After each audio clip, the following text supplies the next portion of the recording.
18 horas. Notícias de Manaus, Amazonas, Brasil e do mundo. Agora na Mix. 6 horas em ponto em Manaus. Boa noite pra você em 100,7. Boa noite pra você na sintonia certa. Você que está aí no melhor Mix do Brasil. Estamos juntos, hein? Começando mais uma edição do programa 18 horas. Hoje é terça-feira, dia 17 de agosto. O ano é 2021. Karime, tudo bem aí? Tudo certo contigo? Tudo certo. Bacana. Seguimos aí a terça-feira aqui no 18 horas. Bora. Obrigada pela companhia. Você aí sintonizado em 100,7. Agora 6:01. Boa noite. 18 horas. Vamos aos destaques do 18 horas desta terça-feira. O governador do Amazonas, Wilson Lima, é acusado na justiça de fazer campanha eleitoral usando auxílio para a camada mais pobre do estado. O governo do Amazonas alega empecilho orçamentário financeiro para atender às reivindicações dos trabalhadores da saúde do estado. Deputado Wilker Barreto cobra a instalação da CPI da asfixia na Assembleia Legislativa. Faltam apenas 2 assinaturas para a CPI sair do papel. Essas e outras notícias, os principais destaques do dia, você confere em mais uma edição do programa 18 horas a partir de agora até às 7 da noite para você aqui no melhor Mix do Brasil. 18 horas. Bom, e hoje a Fundação de Vigilância em Saúde do Amazonas divulgou o número de pessoas que não tomaram uma segunda dose da vacina contra a Covid-19 no prazo indicado pelo fabricante, que são 148 mil pessoas em todo o estado que não compareceram na data marcada para receber aí a segunda dose do imunizante. Um número assustador. Exatamente, Carlão. Aqui em Manaus são 35 mil pessoas e mais de 110 mil em todo o interior do estado. São pessoas que tomaram a primeira dose, mas que não retornaram aos postos para completar o ciclo vacinal com a segunda dose. Se o quadro de faltosos em Manaus já é preocupante, imagina no interior, onde o número é 4 vezes maior. Para o infectologista, o Nelson Barbosa, a situação é crítica e pode ser o reflexo dos efeitos colaterais sentidos na primeira dose ou então das fake news. Notícias falsas que insistem em desacreditar a eficácia dos imunizantes. É realmente preocupante essa situação. E a tendência é que esses números cresçam ainda mais, Karime, nas próximas semanas. Pois é, Carlão. Bom, até hoje apenas 18,61% da população do estado do Amazonas completou o ciclo vacinal com as 2 doses. Percentual muito baixo, muito abaixo da média nacional, que é de 23,74%. O índice ideal é ter pelo menos 70% da população imunizada, isso de acordo com as orientações da OMS.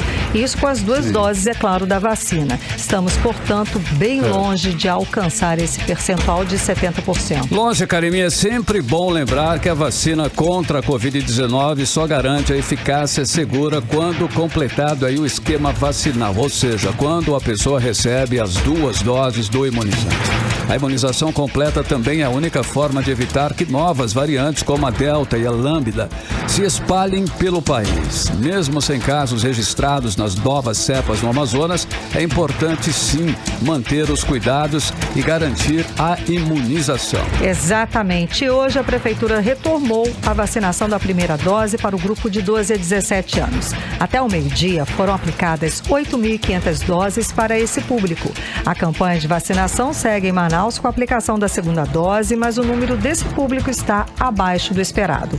Ontem, por exemplo, apenas 2.998 pessoas receberam a segunda dose, pouco mais de 60% do público esperado. E em todo o estado já foram aplicadas 2.876.000 doses da vacina contra a Covid-19, sendo que 2.092.000 pessoas receberam a primeira dose e 742.000 completaram o ciclo vacinal com as doses da vacina.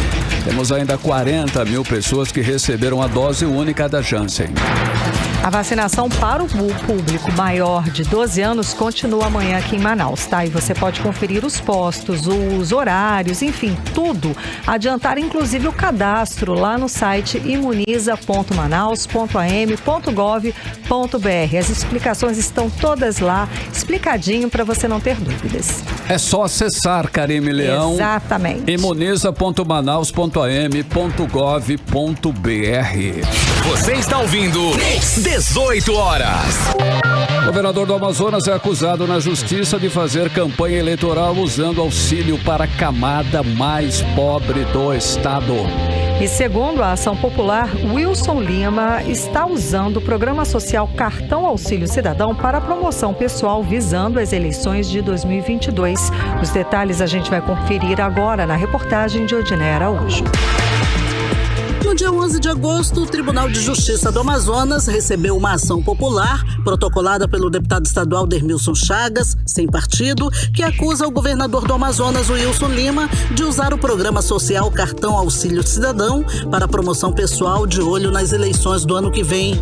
Na ação popular foram anexados vídeos e fotografias publicados nas redes sociais do governador, em que ele aparece entregando os cartões.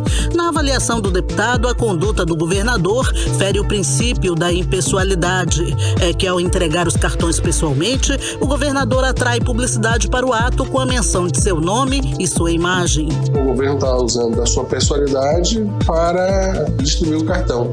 Isso é crime, não é permitido por lei com dinheiro público. Ele tem que ser impessoal mediante os programas que ele vem implantando. É isso que nós estamos pedindo e esperamos que o Tribunal de Justiça venha acolher essa denúncia, porque está latente no estado todo. Isso ele faz não só o cartão emergencial, também com outros benefícios. Até os servidores públicos do estado não divulgam o governo do estado, que é triste. É uma coisa de personalização. Então, o cartão emergencial o governo está usando sua pessoa para entregar o cartão, não está sendo impessoal, assim como outros benefícios também. Além da promoção pessoal, o deputado Dermilson Chagas diz que tem ocorrido reclamações de que as cestas básicas entregues pelo governo do estado estão com produtos vencidos, especialmente as que foram entregues aos pescadores. Fizeram um processo em Brasília para que o governo do estado entregasse, na realidade, a própria Secretaria de Produção Rural, como não tem orçamento, pede para os prefeitos pagarem o frete. Muitos pagam e quando chega no município já chega com gorgulho, já chega com bichos, as cestas básicas. Que entregue.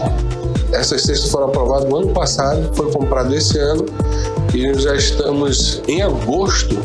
E quem tem fome tem pressa. O governador não passa por esse processo de fome. Mas o pescador, o mais desvalido, o mais impotente economicamente, ele sofre as consequências da falta de alimento na mesa, principalmente com a família. A ação popular tramita na 5ª Vara da Fazenda Pública e está sendo avaliada pelo juiz César Luiz Bandieira. O processo pede que a Justiça determine ao governador Wilson Lima que não participe da entrega de vale-cartões ou qualquer outro material de valor econômico. Segundo o deputado, secretários do governo, mesmo sem nenhuma relação com o programa de assistência social, também têm aproveitado os eventos para fazerem promoção pessoal. Na ação é pedido que os acusados sejam condenados. O 18 Horas perguntou ao governo do estado se havia alguma manifestação sobre essa ação popular, mas até o fechamento da reportagem, eles não enviaram resposta. Odiné Araújo para o 18 Horas. E estamos ainda aguardando resposta, o posicionamento do governo do estado até o fim do programa. É claro, estamos aqui abertos a escutar o outro lado da informação, sem dúvida alguma, é só ligar. Bom, mas o fato é que é impressionante o quanto esse governo de Wilson Lima é enrolado. Dia sim, o outro também tem denúncia de irregularidade na gestão estadual. A gente lembra aí, né, que quando não é a compra de ventiladores pulmonares numa loja de vinhos a preços superfaturados, temos o governador usando um programa social para se promover pessoalmente, visando as eleições de 2022. Karime, isso é totalmente ilegal e deve ter a resposta imediata da Justiça para que a eleição de 2022 seja realizada sem o uso da máquina do Estado e do poder econômico, favorecendo quem quer que seja. E essas ações ilegais serão cada vez mais frequentes, uma vez que o governador não vai medir esforços para tentar recuperar sua popularidade que está no fundo do poço, nem para que isso faça a famigerada e ilegal compra de votos usando a máquina máquina do Estado. Pois é, agora a responsabilidade é da Justiça, né? A gente cobra aqui a Justiça, que deve impedir todo esse festival de irregularidades, de ilegalidades, promovido pelo governador Wilson Lima. 18 horas. E o Ministério Público de Contas do Amazonas cobra o Estado para fiscalizar obra de aterro de lixo que ameaça poluir o rio Tarumanço. A repórter Ananda Chama traz mais informações. O Ministério Público de Contas do Amazonas se manifestou ao Tribunal de Contas do Estado contra dirigentes do Instituto de Proteção Ambiental da Amazônia e da Secretaria de Estado de Meio Ambiente, por motivos de possíveis danos ambientais e degradação hídrica na bacia do rio Tarumanço, causados pela construção de um aterro sanitário às margens do Igarapé do Leão, na capital. O presidente do Tribunal de Contas do Estado, Mário de Mello, admitiu a representação, que determinava que a divisão de medidas processuais urgentes publicasse o despacho e encaminhasse o processo a um relator. A manifestação do procurador Rui Marcelo Alencar de Mendonça diz respeito ao diretor-presidente do Instituto de Proteção Ambiental da Amazônia, Juliano Marcos Valente de Souza, a diretora técnica Maria do Carmo dos Santos, do gerente de fiscalização Raimundo Nonato Chuvas e do secretário da Secretaria de Estado do Meio Ambiente, Eduardo Costa Taveira. Segundo a representação, o Ministério Público de Contas do Estado recebeu denúncias de comunitários do Igarapé do Leão de uma grave degradação das águas por meio de suspensão vegetal e destruição das nascentes em áreas de proteção ambiental e áreas de observação permanente, por conta da obra privada da construção do aterro sanitário no quilômetro 13 da BR-174. A denúncia tem o objetivo de remover o fato ilícito e lesivo, em caráter emergencial. Recomendação aos agentes da Secretaria do Meio Ambiente e do Instituto de Proteção da Amazônia, no sentido de demandar a apuração dos danos, adequação de fiscalização e da gestão hídrica, bem como a revisão dos processos de licenciamento. A Secretaria de Estado de Meio Ambiente informou que quem responde por esse processo é o Instituto de Proteção Ambiental da Amazônia, que, por sua vez, através de nota, nos informou que o novo aterro da BR-174 é um empreendimento licenciado e ainda está na etapa de preparação para as obras, como limpeza do terreno e terraplanagem. Logo, não existe nenhum tipo de resíduo sólido no local. Disse também que, por ser uma obra licenciada, entende-se que o projeto atende a todos os requisitos necessários. O Instituto tem compromisso institucional de executar a política de controle ambiental do Estado, visando o desenvolvimento sustentável, e não iria licenciar a construção do aterro que comprometesse os recursos hídricos da região. A nota também diz que, periodicamente, o local é visitado por equipes técnicas para checar se a operação está ou não atendendo às exigências. Ananda Chama para o 18 horas. Você está ouvindo 18 horas. E o desmatamento em julho cai principalmente onde as Forças Armadas não atuam no Amazonas aqui, né? As áreas sob alerta de desmatamento em julho dos 26 municípios da Amazônia, nos quais as Forças Armadas realizam a operação de garantia da lei e da ordem, ficou praticamente igual ao patamar do mesmo mês em 2020. E a queda foi de 2,6% nesses locais, enquanto nas cidades fora da lista oficial de regiões prioritárias, a redução foi quase 7 vezes maior, de 17,3%. As informações são de um levantamento do Facebook.eco, com base em dados do INPE divulgado pelo jornal O Globo.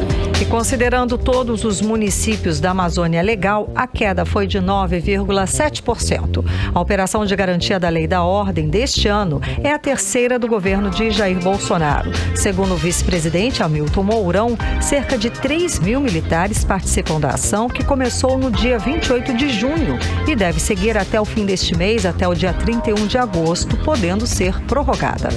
Você está ouvindo 18 horas. Entrevista do dia.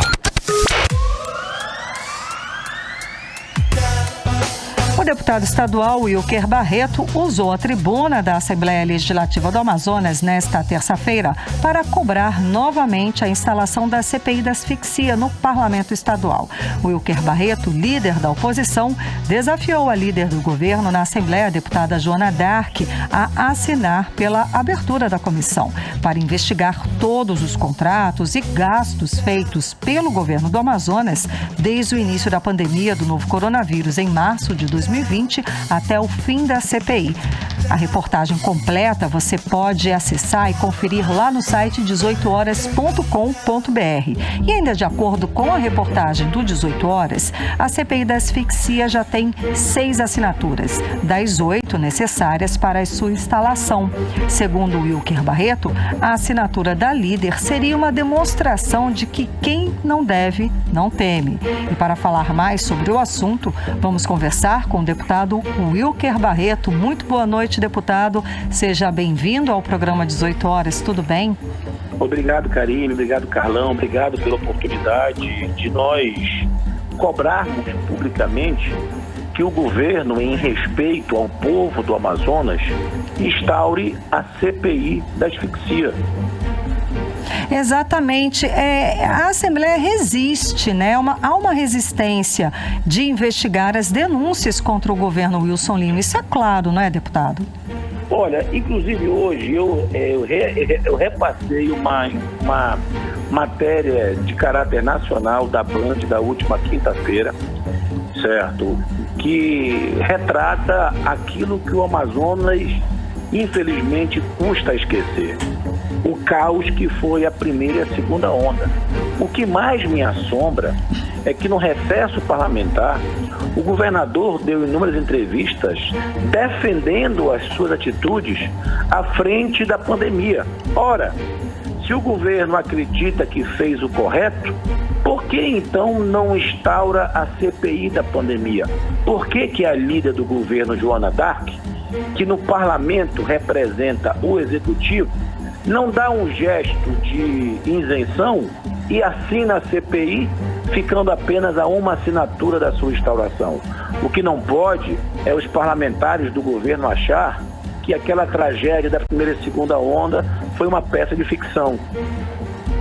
Ok, deputado, o senhor ainda tem esperanças aí de instalar essa CPI aí, já que o governo tem o apoio, né, da maioria esmagadora dos deputados e querem evitar aí a qualquer custo, né, essa CPI. O senhor tem realmente ainda esperança que isso possa acontecer? Olha, nós estamos a 2 assinaturas do número mínimo para instauração. A sociedade é o grande patrão, nenhum parlamento aguenta a pressão da opinião pública. Eu, enquanto tiver oportunidade, eu irei colocar a base do governo no constrangimento público. Não instaurar a CPI da pandemia ou da asfixia em função de tudo que ocorreu no Amazonas, a Assembleia dá um gesto de uma demonstração de cumplicidade. E eu não posso ser cúmplice de um governo que eu sei que foi inoperante, eu sei que foi ineficaz e que morreram pessoas no nosso estado por falta clara de gerenciamento da máquina pública. Pois então, esse chamamento do cidadão, deputado, como é que se pode fazer? Como é que as pessoas que estão indignadas com toda essa situação, que querem saber de fato de quem é a responsabilidade do caos que o Amazonas viveu durante as 2 ondas, durante os 2 picos da pandemia aqui no estado, como é que esse cidadão, o que esse cidadão pode fazer para de fato pressionar e tentar ver de quem é a responsabilidade?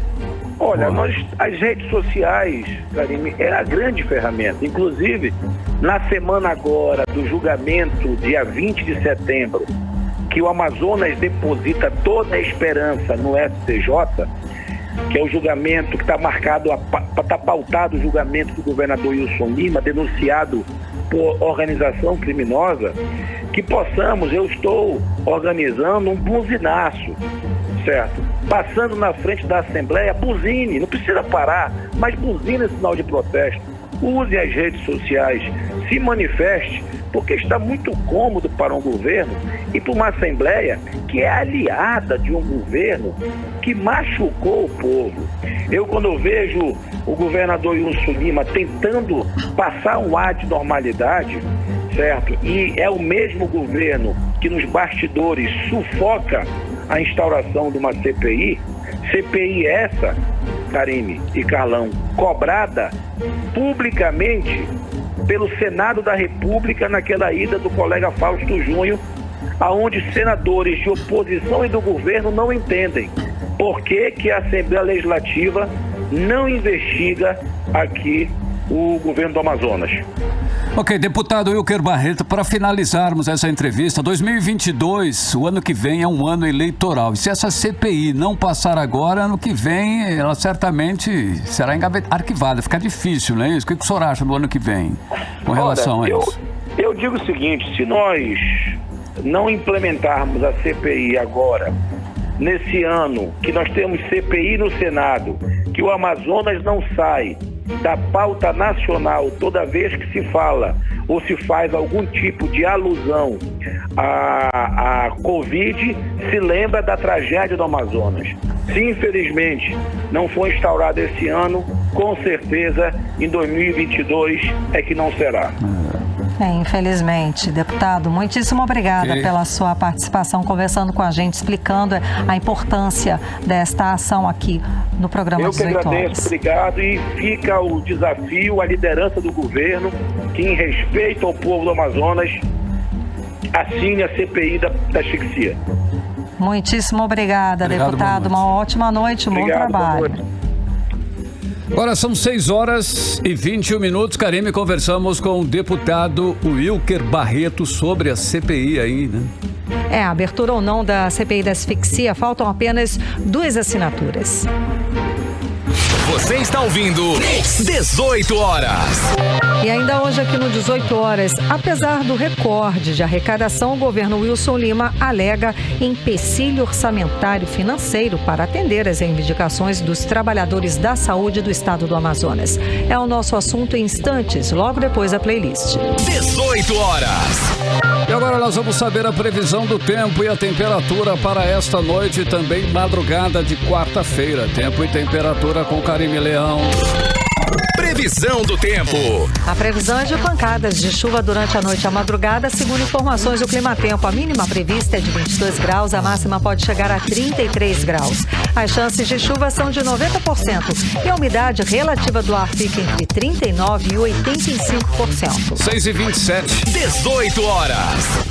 E a cota do Rio Negro baixou mais 6 centímetros de ontem para hoje e registra agora a marca de 27 metros e 98 centímetros. 2 metros e 4 centímetros a menos que o recorde registrado em 16 de junho desse ano, quando atingiu a marca de 30 metros e 2 centímetros. 18 Horas. E a Justiça do Amazonas manteve a proibição de corte de energia de um consumidor. A determinação considera a lei estadual que determina a proibição do corte de luz enquanto durar a pandemia. A repórter Júlia Gomes explica essa história pra gente. Vamos conferir. Por decisão unânime, a segunda Câmara do Tribunal de Justiça do Amazonas negou o pedido de recurso da empresa Amazonas Energia contra a liminar concedida em primeiro grau, determinando que a concessionária se abstenha de interromper o fornecimento de energia da consumidora autora da ação. O julgamento do agravo foi feito na sessão de segunda-feira, dia 16, tendo como relator o desembargador Elci Simões de Oliveira, que também presidiu a reunião. O desembargador Délcio Santos, que integra o colegiado, destacou que a Assembleia Legislativa do Amazonas aprovou leis que proíbem o corte de energia elétrica enquanto durar a situação da pandemia. Houve a aprovação aqui por parte da Assembleia Legislativa do Estado do Amazonas de 2 leis que a princípio houve um questionamento quanto à sua constitucionalidade, mas o Supremo entendeu que são leis constitucionais e elas são muito simples, elas tratam simplesmente sobre a impossibilidade do corte de fornecimento de energia enquanto durar a pandemia. E foram leis aprovadas e declaradas constitucionais, ou pelo menos não foram declaradas inconstitucionais pelo Supremo Tribunal Federal. Então, entendo que são leis válidas e vigentes. E aí aquela discussão toda sobre a questão do medidor, a questão da fatura, eu acho que fica superada, porque a lei ela não faz esse tipo de... Ela só simplesmente faz a ressalva de consumidores, né? Ou seja, residências. Ela não trata para pessoa jurídica. As leis que o desembargador se refere são 5.143 e 5.145, ambas estaduais e de 2020, em vigor e aplicadas pelos magistrados no julgamento do processo. No primeiro grau, a decisão da 18ª Vara Cível e de Acidentes de Trabalho observou a situação de emergência no país, além do questionamento do autor da ação sobre o débito, o real consumo de energia elétrica e a negativação do seu nome, salientando que não cabe impor ao consumidor o adimplento daquilo que entende não ter sido devido. A juíza Kathleen dos Santos Gomes foi quem concedeu a liminar e também determinou o envio dos autos ao Centro Judiciário de Solução de Conflitos e Cidadania, que realizou audiência de conciliação sem sucesso. Desta forma, o processo segue na instrução para ser julgado. Júlia Gomes para o 18 horas. Mix. Política. E o presidente Jair Bolsonaro desembarca amanhã de manhã aqui em Manaus. Na agenda presidencial conta apenas um compromisso: participar da solenidade de entrega de 500 apartamentos do residencial Manauara 2, no bairro Santa Etelvina, lá na zona norte de Manaus. Esse empreendimento faz parte do programa habitacional da Prefeitura de Manaus e integram o programa federal Casa Verde Amarela. A obra foi construída pela Prefeitura de Manaus com recursos da Caixa Econômica Federal, com quase 24 mil metros quadrados de área construída. O conjunto tem 25 blocos com 20 apartamentos cada. Inclui área de lazer, 3 playgrounds, quadra poliesportiva, quadra de areia, centro social e também áreas comuns. A inauguração será restrita para evitar aglomerações por causa da pandemia. Até o momento, não há outro compromisso oficial na agenda do presidente Bolsonaro. Movimentos conservadores e de direita estão convocando aliados e fãs para recepcionar Bolsonaro no aeroporto. Aí falando no Bolsonaro, nosso presidente, hoje saiu mais uma pesquisa com as intenções de votos dos brasileiros para o ano de 2022. Segundo a pesquisa XP e PESP, divulgada nesta terça-feira, Lula do PT continua aumentando a vantagem sobre Jair Bolsonaro, que atualmente está sem partido. No levantamento de agosto, Lula aparece com 40%, 2 pontos percentuais a mais que na pesquisa anterior, enquanto o presidente Jair Bolsonaro tem 24%, 2 pontos a menos que na última sondagem. A diferença agora entre os dois é de 16 pontos percentuais. E ainda, segundo a pesquisa, aumenta cada vez mais a rejeição ao presidente Bolsonaro, que bateu 54%, 2 pontos a mais do que no estudo anterior, divulgado em julho. Os que consideram bom ou ótimo oscilaram de 21% para 20%. E os que consideram a atuação de Bolsonaro regular foram de 25% para 23%. E 2% não opinaram. E é a quinta pesquisa em que o petista repete a tendência de alta. Ele tinha 25% em março, quando seu nome voltou a ser testado. Para o levantamento de agosto, foram realizados 1.000 entrevistas de abrangência nacional de 11 a 14 de agosto. A margem de erro é de 3,2 pontos percentuais. Você está ouvindo 18 horas. E apesar do recorde de arrecadação que o governo de Wilson Lima vem acumulando, a secretária de administração alega empecilho orçamentário financeiro para atender as reivindicações dos trabalhadores da saúde do estado. Vamos saber mais sobre essa história agora na reportagem de Odiné Araújo. Depois de um ano parada por causa da pandemia da Covid-19, as negociações sobre database dos trabalhadores da saúde foram retomadas esse ano, mas sem nenhum avanço.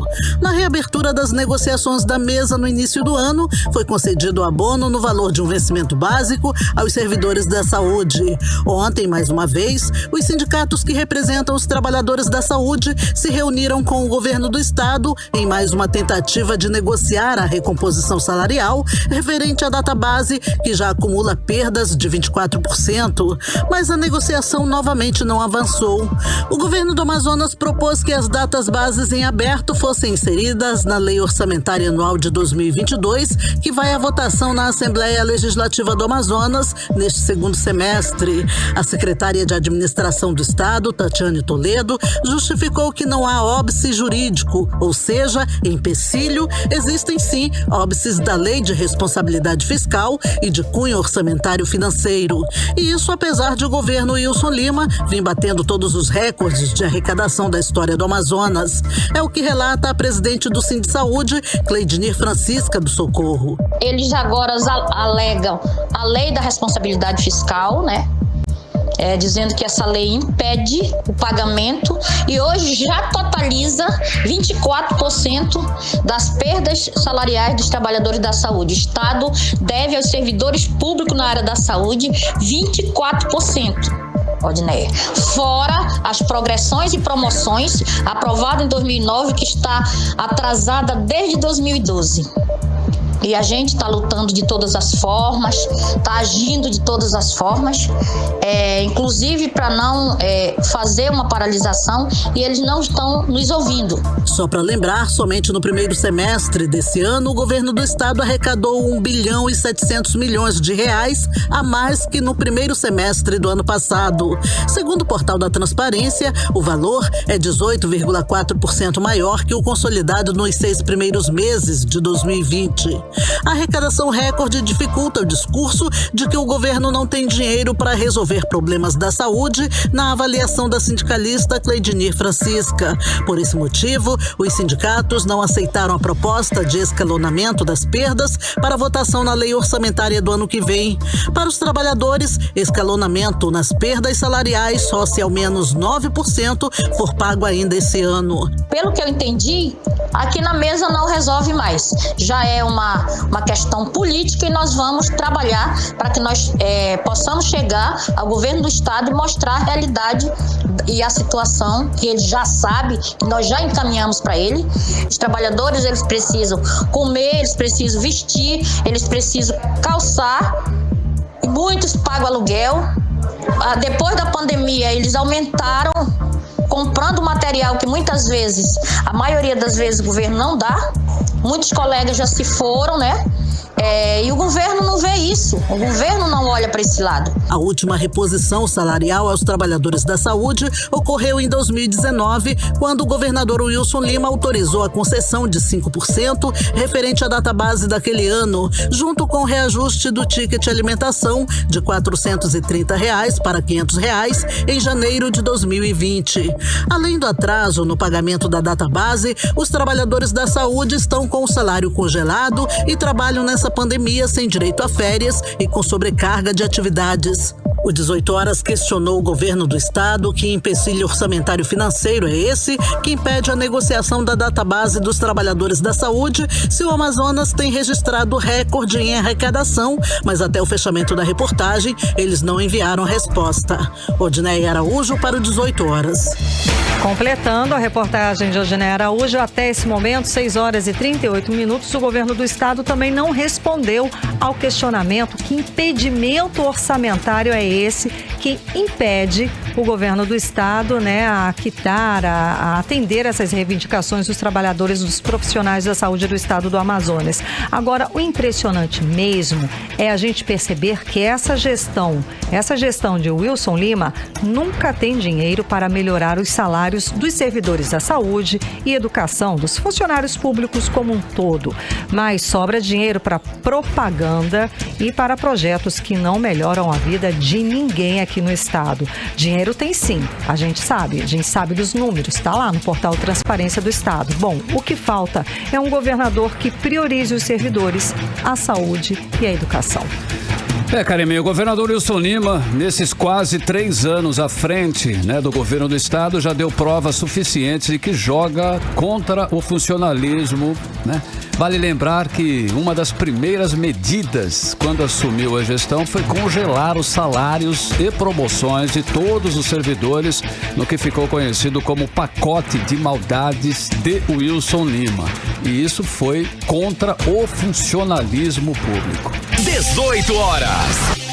E agora vamos chamar o correspondente do programa 18 horas, o jornalista Carlos Eduardo Matos, que traz as notícias de Brasília, do centro do poder do país. Muito boa noite, Carlos Eduardo. Então, hoje é dia de votação importante na Câmara dos Deputados. Está em pauta a reforma do imposto de renda. A proposta reduz os tributos para empresas e muda regras para as pessoas físicas, para a gente, pobres mortais, né? Muito boa noite, Carlos Eduardo. Então, a votação já começou? Boa noite, Karime. Boa noite, Carlão. Boa noite a todos. Esse projeto eu acho que não vai passar, viu? Porque a reforma tributária está na pauta desde a semana passada. O relator do projeto de lei, o deputado Celso Sabino, lá do estado do Pará, já apresentou 4 versões do relatório dele. Mesmo assim, ainda não há consenso entre os parlamentares para que a proposta seja votada hoje.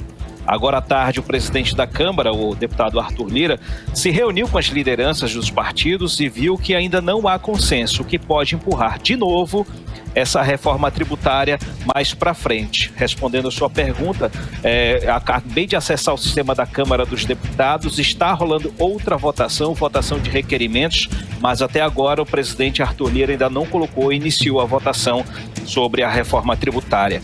Essa mexida no sistema tributário, Karine, que é proposta pelo governo, traz alguns pontos importantes. Um deles, que eu separei para vocês, é a isenção do imposto de renda para quem ganha até R$ 2.500. Ou seja, a isenção atualmente quem é isento do imposto de renda é para quem ganha até R$ 1.903. Ou seja, segundo o governo, essa mudança beneficiaria 30 milhões de brasileiros com isenção de imposto de renda já a partir do ano que vem.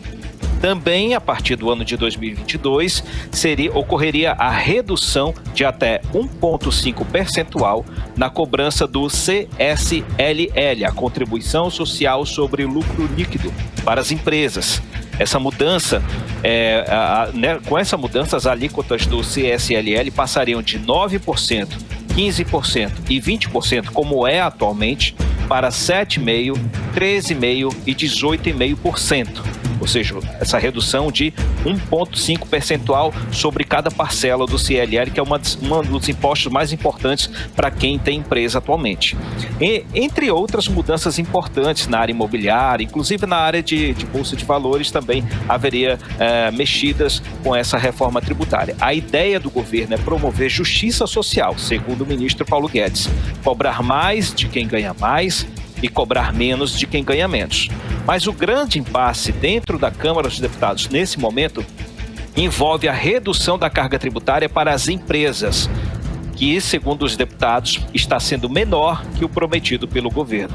Se a reforma tributária não passar hoje, não avançar hoje na Câmara, já tem outra na agulha: a reforma eleitoral, aprovada na semana passada em primeiro turno. Como é uma PEC, ela precisa ser votada novamente e com a maioria absoluta, ou seja, 3/5 dos parlamentares, para ser encaminhada ao Senado Federal. A ideia do presidente Arthur Lira, nesse momento, é votar a reforma eleitoral para ele sentir o clima dentro da votação, quem está apoiando o governo, quem não está, para poder colocar então a reforma tributária em jogo. Esse é o jogo dessa semana. Karime.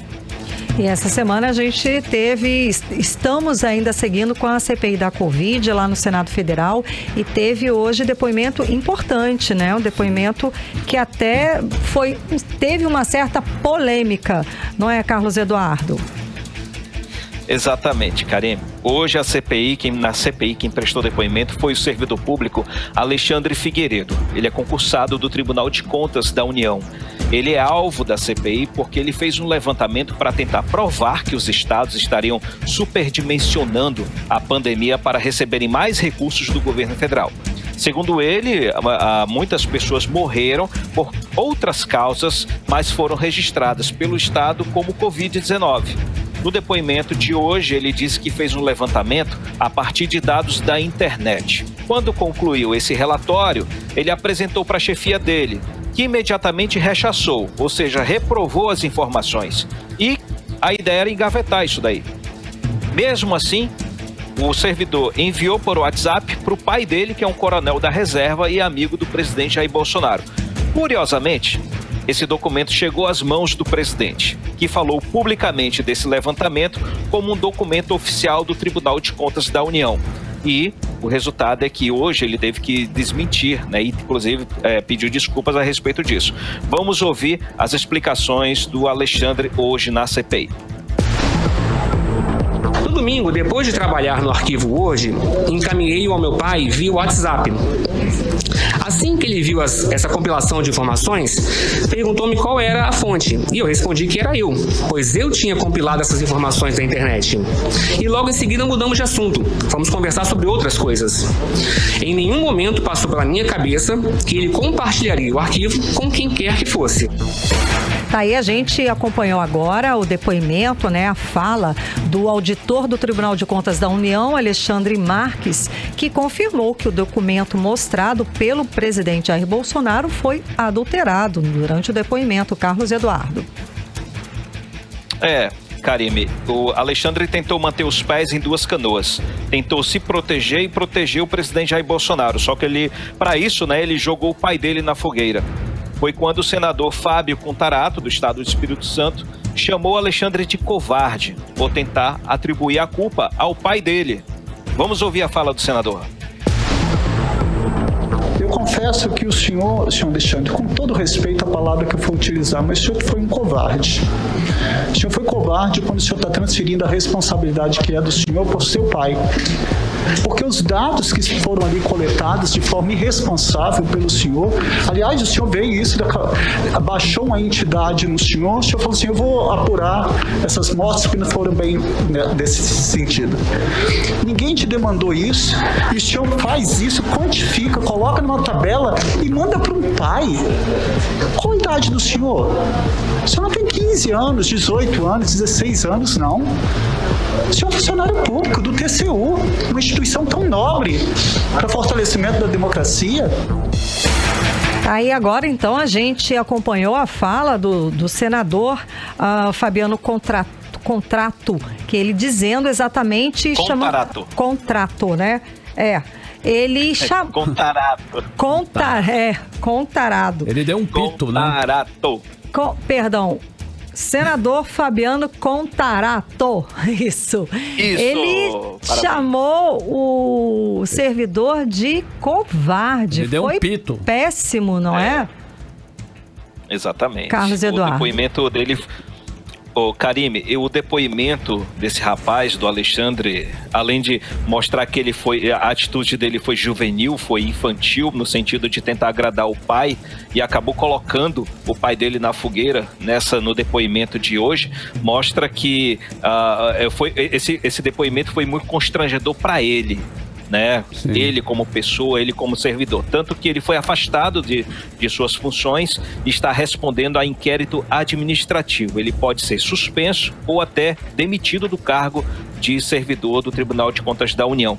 Mas em termos práticos, em termos políticos, esse depoimento dele não trouxe nada de novo para a CPI. Por quê? Porque foi um levantamento de internet. Ele falou no depoimento que ele puxou dados da internet, todo mundo faz isso. O problema foi que ele pegou e entregou para o pai entregou para o Bolsonaro e o presidente acabou transformando isso num documento oficial.